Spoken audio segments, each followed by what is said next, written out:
I'm going to show you how to schedule videos or posts on TikTok. So if you find this guide helpful, don't forget to subscribe and like this video.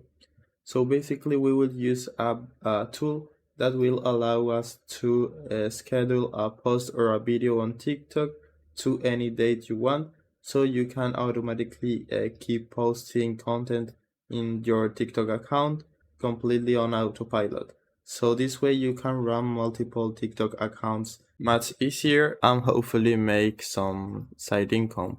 So to do this, we're going to use CapCut. So you need to create a CapCut account. You can continue with Google, TikTok, Facebook, or with the CapCut mobile application.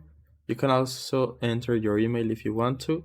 In my case, I'm gonna continue with Google. And now once you have your account ready, you need to click this option right here at the left sidebar and go to the schedule category. So once you are here, you need to select the date where you want to post the TikTok.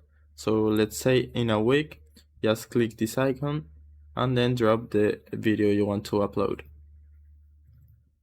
Now once you have it right here, select the platform, which in this case is TikTok, and log in to your TikTok account. And once you have your account ready, select the time and the hour you want to post this video and select a title, make it public right here, and you can also configure some settings. So if you want to allow users to comment, duet and stitch, you can enable those, and then just click the schedule option. So after that, you will see the video right here, and you can do this every day or however you want. You can also do this with multiple TikTok accounts, and that's very useful because it's a very nice business to manage multiple TikTok accounts and make some money with them. So I hope it was helpful and thanks for watching.